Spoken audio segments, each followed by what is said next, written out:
마태복음 강해 89번째입니다.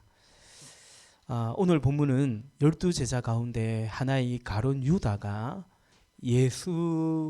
예수님을 팔기로 이 대제사장들과 이제 약속을 하였다라는 그런 장면입니다. 14절 본문 14절에 그때라고 되어 있죠. 이제 이때는 언제냐면 이제 26장 2절부터 4절까지에 보면 예수님이 이렇게 말씀하세요. 너희가 아는 대로 이틀이 지나면 유월절인데 인자가 넘겨져서 십자가에 달릴 것이다. 그 즈음에 대제사장들과 백성의 장로들이 가야바라는 대제사장의 간저에 모여서 예수를 속임수로 잡아서 죽이려고 모여하였다. 그때입니다. 그때인데 바로 요 앞에는 어떤 또 일이 있었냐면 지난주 이 시간에 살펴보았죠. 6절과 7절에 보니까 그런데 예수께서 베다니에서 나병 환자 시몬의 집에 계실 때에 한 여자가 매우 값진 향유 한 옥합을 가지고 와서는 음식을 잡수시고 계시는 예수의 머리에 부었다. 예수님께 그 값비싼 향유 옥합을 깨뜨려서 예수의 머리에 붓고 또 그녀의 머리카락으로 예수의 발을 씻기셨다. 이제 그 여인이 바로 요한복음에는 마리아더라. 우리 지난주에 살펴보았습니다. 참 대조적인 장면이죠. 한 여인이 예수님께 값진 향유값을 깨뜨려 바치는데 정작 제자인 유다는 은 30립에 예수를 팔 생각을 하고 있는 것입니다. 이 여인은 예수님을 위해서 내 것을 깨뜨려서 그 향유 옥합을 깨뜨려 부어드렸다면, 또 하나는 나 때문에 나를 위해서 예수를 깨뜨리려고 하는 주님을 팔아먹는 그 장면을 우리는 보게 됩니다. 오늘 본문은 몇 구절 되지도 않고 내용적으로도 우리가 이해하기에 전혀 어렵지 않죠. 또 한편으로 보면 내용적으로 아름답지 않은 이야기라서 별로 주목하고 싶지 않은 이야기이기도 합니다. 오늘 본문 15절에 보니까 가룟 유다가요, 그 제사장들에게 찾아가서 내가 당신들에게 얼마를 주면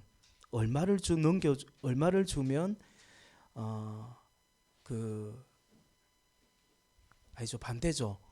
내가 당신들에게 예수를 넘겨주면 얼마를 나한테 줄 거냐고, 예수를 당신들에게 넘겨주면 그 대가로 얼마를 나한테 주겠냐고 묻습니다. 세상에서 제일 고약한, 제일 나쁜 질문입니다. 예수 팔아 넘길 텐데 얼마나 줄 거냐는 것입니다.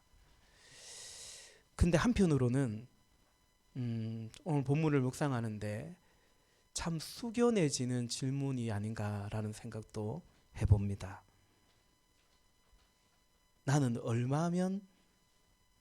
우리는 얼마면 예수를 팔 건지, 팔지 맙시다. 근데 얼마 정도면 주의 계명을 어길 것인지, 어느 정도면 내 신앙 양심을 이렇게 어긋나게 나는 행동할 것인지, 여러분 얼마 정도면 주의 계명을 포기합니까? 얼마 정도면 적당히 타협을 하는 것 같습니까? 예수님을 넘기기로 약속한 은 30립, 우리 개혁 성경에 은 30립이라고 되어 있습니다. 그 당시 화폐로 보면 은 30세겔이 정확합니다. 이게 이제 얼마 정도의 값어치인가? 어느 정도 될 것 같습니까? 궁금하죠?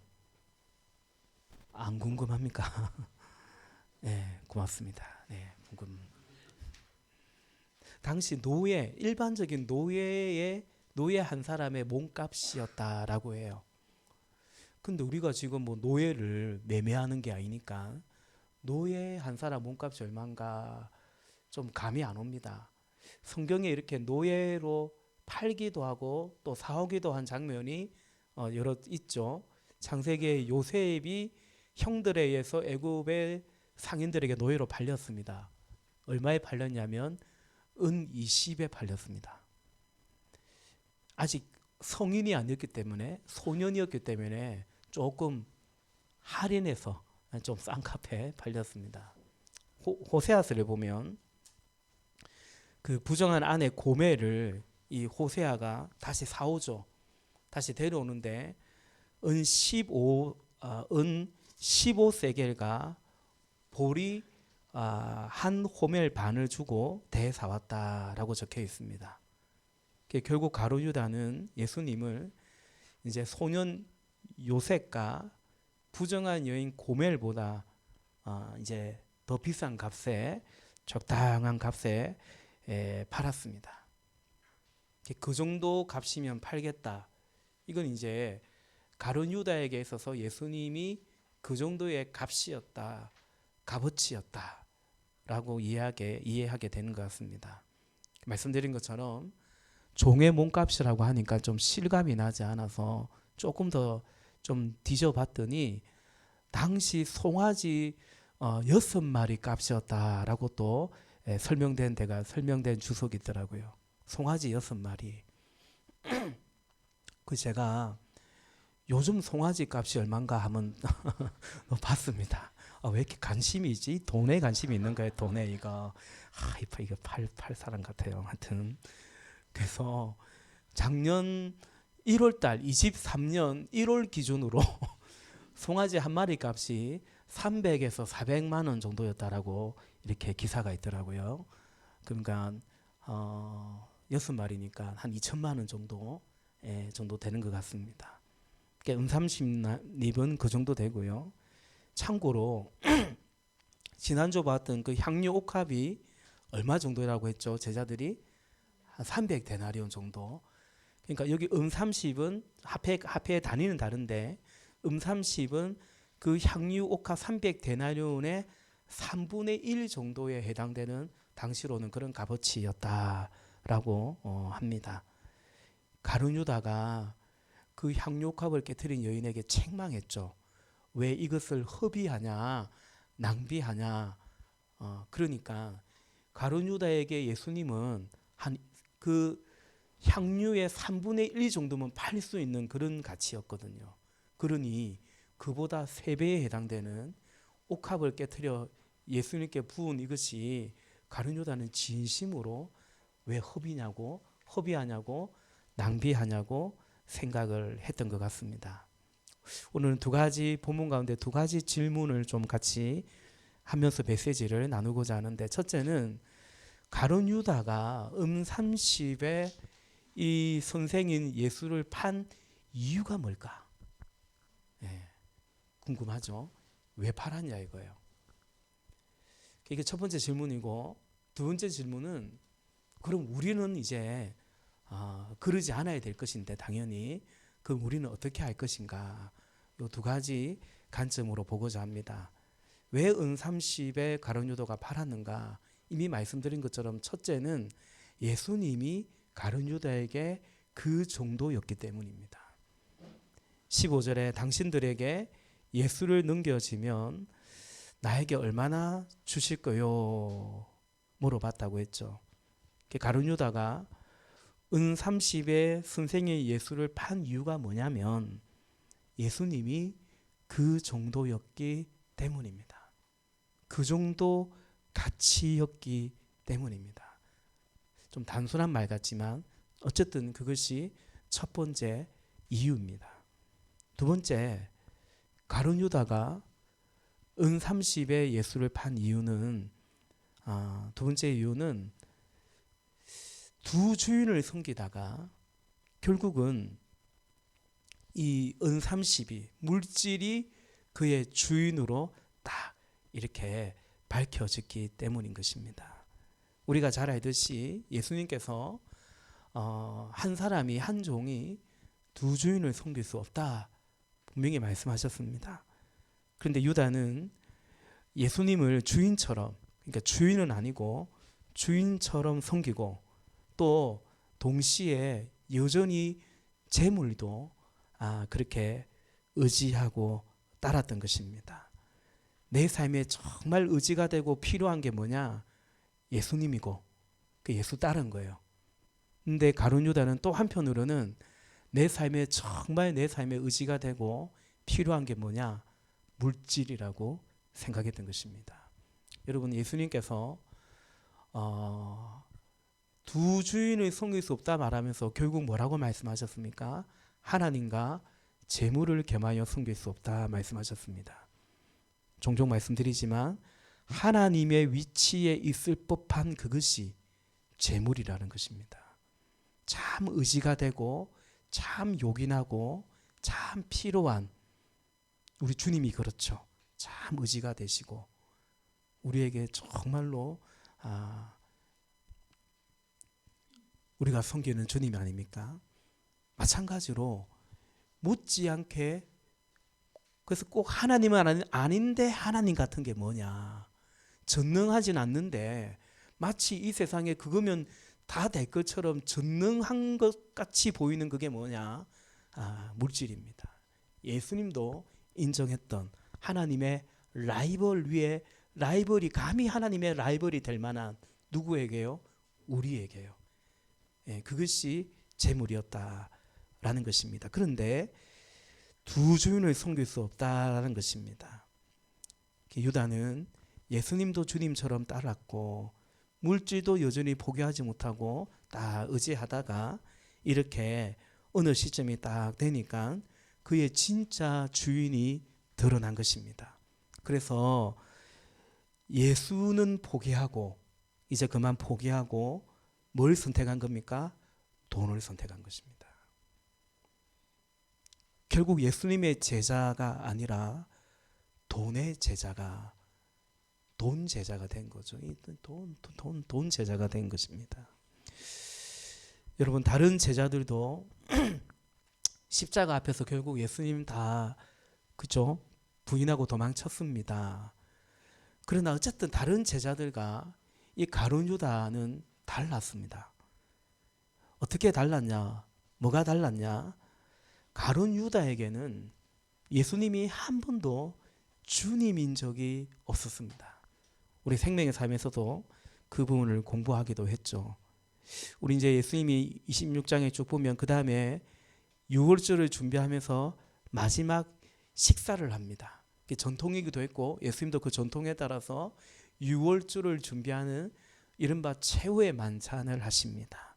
그 만찬장에서 식사를 하실 때에 마태복음 26장 21절과 22절에 보면 그들이 먹고 있을 때 제자들과 예수님이 먹고 있을 때에 예수께서 말씀하셨다. 내가 진정으로 너에게 말한다.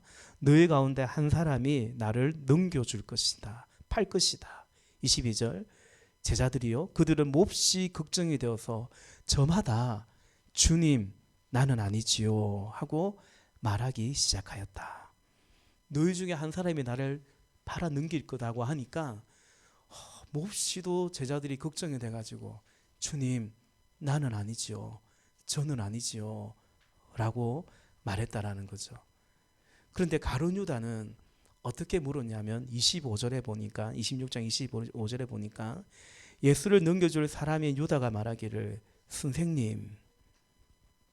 그 전에 제자들은 뭐라고 했다고요? 주님 나는 아니지요. 가룟 유다는 선생님, 이전 개역 성경에 랍비여 나는 아니지요 하니 예수께서 그에게 네가 말하였다 하고 대답하십니다. 결론적으로 여러분, 가룟 유다는 주님을 판 것이 아니라 선생을 판 것입니다. 다른 제자들은 주를 따르다가 이제 주님이 죽는데 자기도 죽을 것 같아가지고 얼마나 두렵겠어요. 그래서 주를 부인한 다른 제자들과 이 가룟 유다는 어쨌든 그래서 달랐습니다. 요한복음에서 예수님께서는 이미 목욕한 자는 발만 씻으면 된다. 그런데 다는 아니다. 또 그렇게도 말씀하셨습니다. 다시 말해서 가룟 유다는 거듭나지 않았습니다. 회심하지 않았던 것입니다. 예수님을 영접하지 않았던 것입니다. 세 번째, 가룟 유다가 예수를 판 이유가 뭔가? 첫째는 가룟 유다에게 예수님은 그 정도였기 때문에, 두 번째 가룟 유다에게 예수님은 주님이 아니었기 때문에, 주님을 판 게 아니라 선생을 판 거예요. 자기가 좀 추종하고 따르는 스승을 판 거예요. 뭐 그 당시는 그런 랍비의 제자들이 있었기 때문에 자기 랍비를 팔아먹은 거예요. 세 번째는 가룟 유다가 왜 30에 예수를 팔았는가? 갈수록 예수님에게 실망을 해서 그렇습니다. 실망을 한 거예요. 예수님 믿다가 한마디로 실족을 한 겁니다. 누구 때문에요? 예수님 때문에요. 마태복음 11장 6절 말씀에 보면 누구든지 나로 말미암아 실족하지 아니하는 자는 복이 있도다 말씀하셨습니다. 가룟 유다는 흔히들 학자들을 가룟 유다는 12제자 중에 제일 똘똘했을 것이다. 너무 악의적인 표현인가요? 애 같은 표현인가요? 제일 똑똑했을 것이다. 유능했을 것이다. 그래서 뭐 맡았냐면 그 팀의 재정을 맡았어요. 살림을 맡았습니다. 이건 똑똑도 했지만 나름대로 다른 제자들도 그를 신임했다, 인정했다라는 뜻이겠죠. 그런데 그런 나름 다른 제자들과는 좀 달리 그래요. 뭐랄까요? 유능했던 이 가룟 유다가요. 시간이 지날수록 이 예수님을 따라가는데 이 선생이요. 영 이렇게 이해가 안 되는 거예요. 처음에 막 기적을 행하고 그 옛날 엘리야처럼 막 기적을 행하고요. 또 귀신 내쫓고 사람들이 막 따르는데 딱 자기는 바로 딱 그 최측근으로 있으니까 괜찮은 거죠. 근데 시간이 지날수록 하나님 나라에 관한 종말에 관한 말씀을 하는데 이게 뭔 말인가 싶기도 하고요. 그러니까 본인이 생각하는 종말이란, 본인이 생각하는 메시아란, 이 말 도래할 하나님의 통치는, 메시아의 통치는 이런 게 아닌데 예수님이 말하는 게 영마 이해가 안 되고 동의가 안 되고 이런 거예요. 또 산상수훈 같은 팔복 같은 이런 말씀도 또 그랬겠죠. 그러다가 이제는 자신이 고난을 받고 죽임을 당하고 3일 만에 살아날 거라고 그런 말씀 등등이 점점 이 예수를 내가 딱 선택하고 택하고 따라왔는데 점점 시간이 지나갈수록 내가 기대한 예수가 아닌 거예요. 내가 생각한 예수가 아닌 거예요. 그래서 이 예수님에게 실망을 한 것입니다. 여러분, 기대한 것과 어긋나면 어떤 마음이 듭니까? 실망하게 되죠. 그러다가 이제 실족하는 것입니다. 우리가 신앙생활 하다가 이른바 시험 든다, 시험 들 때가 있죠. 근데 주로는 다른 사람들 때문에 혹은 내 삶의 어떤 고난 때문에 이렇게 시험 들 때도 시험 들 때가 있는가 하면 예수님 때문에, 우리가 예수 믿다가 예수님 때문에 시험 드는 경우는 잘 없는 것 같은데 가룟 유다는 예수님 때문에 예수님에게 실망을 해서 시험이 들었습니다. 그래서 예수를 팔아 넘기기로 했던 것입니다. 여러분, 저는 본문을 설교를 준비하다가 가룟 유다가 예수를 판 근원적인 이유는 말씀드린 것처럼 예수님이 주님이 아니라 그냥 여전히 선생 정도였기 때문에, 예수님이 그 정도 가치였기 때문에 근원적인 이유입니다. 근데 왜 하필 딱 이 시점에 가룟 유다가 예수를 팔았는가? 30에 직접적인 이유는 아마 이것 때문이라고 생각합니다. 예수를 믿고 따라왔는데 갈수록 예수가 자신이 생각한 예수가 아닌 거예요. 기대에 맞지 않는 거예요. 그러니까 예수가 기대에 맞지 않았다는 건 뭐예요? 그 예수를 믿고 이제 기대하는 자신의 삶과 일치하지 않았다는 거죠. 그렇기 때문에 아마 실망이 점점 어느 정도로 느껴졌냐면 속았다라는 느낌. 우리는 가룟 유다가 예수님을 배신했다고 하잖아요. 맞잖아요. 아마 가룟 유다도 그런 느낌을 받지 않았을까. 내 이 사람에게 속은가 하니까 이런 사람인 줄 몰랐네. 오히려 가룟 유다도 내가 배신당한 같은 그런 느낌을 받지 않았을까. 조금 묵상이 들어간 설명입니다. 오늘 두 가지 질문을 하면서 그 메시지를 찾고자 한다고 했지 않습니까? 그 가룟 유다가 예수님을 한 이유를 이렇게 봤고요. 자, 그럼 우리는 어떻게 할 것인가? 우리는 당연히 예수를 팔지 말고 배신하지 말고 실족해서 안 되겠죠. 예수님께 실망해서 안 되겠죠. 가룟 유다가 예수님을 판 이유가 예수님이 그 정도였기 때문이라고 한다면, 그럼 오늘 우리에게 예수님은 어느 정도인가라는 것입니다. 이 질문은, 나에게 있어서 예수님은 어느 정도인가라는 이 질문은 먼저 어떤 질문이 꼭 전제되어야 하냐면, 예수님에게 있어서 나는 어느 정도일까라는 것입니다. 이해되십니까? 여러분, 예수님에게 있어서 우리는 어떤 존재일까요? 예수님에게 있어서 나는 어느 정도일까요? 우리 삶에 가장 살아가면서 정말 고통스러운 거, 가장 가슴 아픈 것 중에 하나는 사랑하는 사람, 가까운 사람으로부터의 어떤 배신, 거절, 이런 것이 아닐까 싶습니다. 예수님이 가룟 유다에게, 또 사실은 다른 제자들에게도 어쨌든 배신을 당하게 됩니다. 여러분, 예수님이 당하신 것은 모두가 우리가 당하신 것을 예수님이 당하신 것입니다. 그가 십자가에 달리신 것도, 그가 질고를 지신 것도, 채찍에 맞으신 것도, 주님은 우리의 고통과 우리의 심판을, 우리가 당할 것들을, 우리가 영원히 죽어야 되는데 우리가 당할 그 죽음을 대신 당하시고 대신 짊어지신 줄로 믿습니다. 그게 뭡니까? 우리를 향한 예수님의 사랑이죠. 예수님이 그렇게 우리를 사랑하십니다. 나를 사랑하십니다.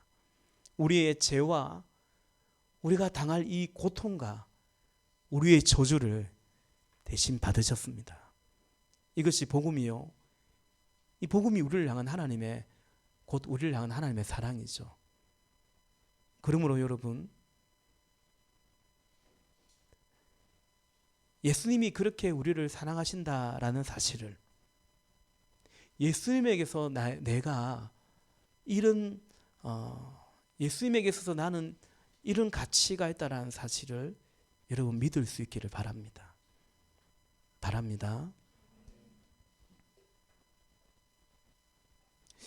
내가 주님을 얼마나 사랑하는지, 그 이전에 주님이 나를 얼마나 사랑하는지 우리는 이것을 계속 묵상해야 됩니다. 이 묵상 안에서 나는 예수님을 어떻게 사랑할지, 얼마나 사랑할지, 우리가 무슨 장담을 한다 이런 것이 아니라 자연스럽게, 마치 베드로가 고백하듯이 내가 주님을 사랑하는 줄을 주님이 아십니다 라는 거죠. 베드로는 진짜 예수님이 나를 사랑할, 나는 예수님에게 사랑을 입을 자격이 없다라고 베드로가 인정하게 되었죠. 언제요? 예수님을 부인한 이후에, 도망친 이후에. 근데 그 베드로에게 예수님이 찾아오셨잖아요. 언젠가 말씀드린 것처럼 네가 나를 사랑하느냐 물으시죠. 근데 그 물음에는 가로 안에 생략된 것이 있다고 했죠. 나는 여전히 너를 사랑하는데 너는 나를 사랑하느냐. 베드로가 그걸 안 거예요. 그래서 주님이 나를 이렇게 사랑하시다니, 이런 나를 여전히 사랑하시다니, 그때 주를 향한 베드로의 사랑, 신앙 고백을 하는 것입니다. 여러분, 우리가 주님을 사랑하기를 원하고 사랑해야 되는데요. 주님을 향한 우리의 사랑은, 주님을 향한 나의 사랑은 나를 향한 주님의 그 사랑 안에 거할 때입니다. 그 안에서 주님을 향한 우리의 사랑도 더 깊어져 가는 것이죠. 그러니까 주님이 나를 사랑하신다는 그것이 깊어지는 만큼, 그러니까 가룟 유다가 예수님이 자기를 어떻게 사랑하는 줄 알았다면 그걸 몰랐던 거죠. 주님이 나를 사랑한다는 것을 아는 것만큼 주를 향한 우리의 사랑도 더 깊어지고 풍성해질 것입니다. 그럴 수 있기를 바랍니다. 자, 그럼 우리는 어떻게 할 것인가? 가룟 유다는 응 30에 예수를 팔았는데 두 번째 이유가 예수님이 그의 주인이 아니었기 때문이다라는 거죠. 그럼 우리는 어떻게 할 것인가? 네, 우리에게는 분명 예수님이 저와 여러분 우리의 주님이셔야 되겠습니다. 주님인 것 같다가 아니라 주님이셔야 하는 것입니다. 주님처럼 믿고 섬길 것이 아니라 주님으로 믿고 섬겨야 되는 것입니다. 사랑하는 여러분, 우리가 이렇게 예배도 하고 신앙생활하는 이유가 이런저런 이유가 있을 수 있겠습니다. 또 이런저런 유익도 있을 수 있겠습니다. 그래도 내가 사람 겪어보니 교회 다니는 사람이 좋은 것 같아. 목장 식구들이 좋은 것 같아.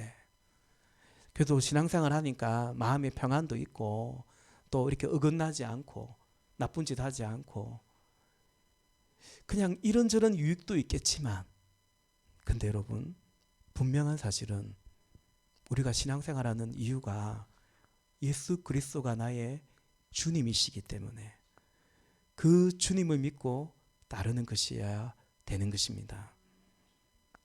아멘이십니까? 혹 이것이 희미하다면, 나는 그냥 어릴 때부터 교회 안에서 자라왔고 그 세상 친구들과 어울리고 하는 것은 오히려 어색하고, 그래도 교회 사람들 만나서 뭐 교제도 하고 놀기도 하고 또 예배도 드리고, 혹시 그 정도로 내가 신앙생활 하는 것이 아닐까. 정말 나는 예수 그리스도가 내 인생의 주님이시고 그것이 내 믿음의 분명한 이유여야 되는데, 혹이라도 그것이 희미하다면, 그죠? 오락 헷갈린다면 예수님을 나의 주 나의 하나님으로 영접해야죠. 예수 영접 모임에 오시기를 바라요. 이번 주도 있지만 이번 주 아니면 다음 달이라도 꼭 오시기를 바라요. 체킹하셔야 됩니다. 마지막, 가룟 유다가 응 30에 예수를 판 이유를 볼 때 예수님에게 실망해서, 세 번째는 실망해서예요. 그럼 우리는 어떻게 할 것인가? 우리도 그럴 수 있다는 사실을 한번 생각해 봐야 됩니다. 여러분, 가룟 유다처럼 예수님을 팔기까지는 않았지만 다른 제자들도 마찬가지거든요. 예수님이 죽으시니까 예수님을 떠나갔잖아요. 이런 예수인 줄 몰랐다는 그 생각은 제가 볼 때는 다른 제자들도 같았을 것입니다. 가룟 유다의 소망이, 가룟 유다가 왜 실망했냐면 가룟 유다의 소망이 이 땅에 있었기 때문입니다. 소망을 이 땅에 두고 하나님을 믿고 의지하고 예수를 믿고 의지하고 살아갔기 때문이에요. 이해되십니까? 소망을 어디에 둬야 돼요? 하늘에 둬야 돼요. 내 소망은 이 땅에 그대로 둔 채로, 소망이라는 게 내가 기대하는 거 아니겠습니까? 희망하는 거 아니겠습니까? 그죠? 내 앞날의 미래에 대한 희망은 이 땅인 거야. 그걸 두고, 이 땅에 소망을 두고 살아가기가 나름 버겁기도 하고 도우심이 필요하니까 의지하고 살아가는 거죠. 그거는 그냥 종교 생활에 지나지 않을 수 있는 것입니다. 그러다가 그 소망에서 어긋나니까 예수를 배신하고 유다가 판 것입니다. 말씀드린 것처럼 예수에 대한 그 실망이 우리도 누군가에게 실망하면요 그냥 실망만 하지 않습니다. 어떤 마음이 되냐면 미움이 됩니다. 결혼했는데요 배우자에 대해서 실망하면 점점 시간 지나면 엄청 미워집니다. 왜? 내 인생을 망쳐놓은 사람이거든요. 그러다가 누구까지 미워지냐면 자기 인생 자체 자신에 대해서까지도 미워집니다. 내가 왜 그런 선택을 했지? 막 패배감이 몰려오고 내 인생 도둑 맞은 것 같고 막 바보 같고 그러다가 실망감이 어떤 마음까지로 잘 변질되냐면 이런 증오심이 될 수 있습니다. 지금 가룟 유다의 심리는 아마 그러지 않았을까 라고 생각합니다. 이건 꼭 저의만의 생각은 아니고 또 그렇게 보기도 합니다. 우리도 자칫 나름 열심히 주를 믿었는데 그런데 그 소망이 주를 믿으면서 내가 가지고 있는 소망이 있는데 그 소망에 어긋날 수 있는 거예요. 그러면 언젠가 실망하겠죠. 내 믿음에 내 신앙에 몹시도 회의감이 들 수 있는 것입니다. 내가 그래도 내 청년 때의 젊음을 바쳐 주를 믿고 따랐는데 목자로 헌신하고 따랐는데 내 삶이 왜 이래?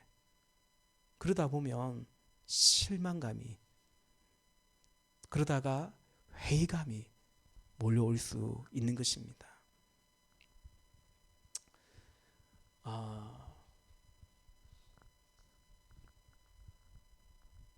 사람들이 세례 요한에게 그렇게 몰려왔다가 나중에는 세례 요한을 떠나가죠. 그렇게 또 예수님께도 왔다가도 이미 이때쯤에 예수님에게서도 사람들이 떠나갑니다. 예수님이 이런 말씀하십니다. 너희가 무엇을 보려고 광야에 나갔느냐?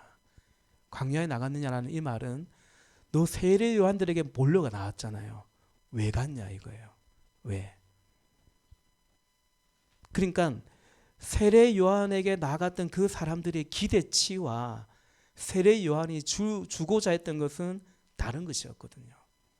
그때도 사람들은 더 이상 세례 요한에게 가지 않았던 이유는 실망해서 그렇습니다. 말씀드렸죠. 실망은 내 기대치와 내가 원하는 결과와 어긋날 때 드는 감정인 것 같아요.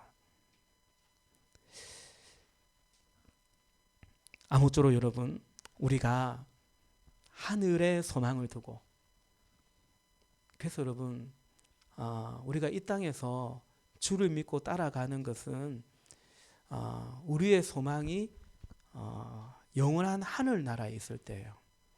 그래서 예수님께서 복음서의 뒷부분에서 끊임없이 말했던 건 뭡니까? 종말에 관한 것이었어요. 완성될 하나님 나라에 관한 것이었어요. 무슨 뜻입니까?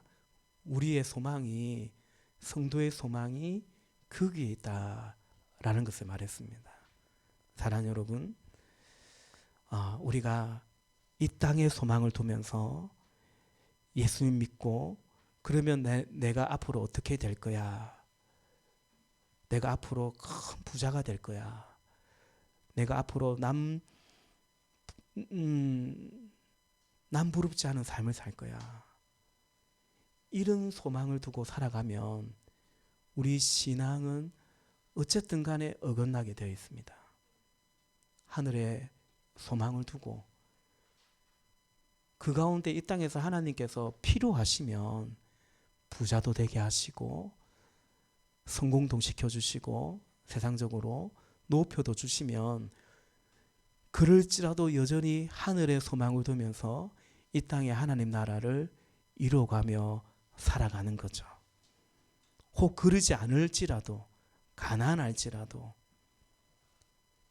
세상 사람들 보기에 뭐 그리 내세울 거 없을지라도 거기에 굴하지 않고 우리의 소망이 하늘에 있기에 지금 여기에서 내 사모하는 주님, 그분을 사랑하고 그분의 계명을 따라 믿음의 이 여정을 함께 해가는 우리 모두가 될 수 있기를 예수님의 이름으로 축복합니다. 이 시간 우리 같이 기도합시다.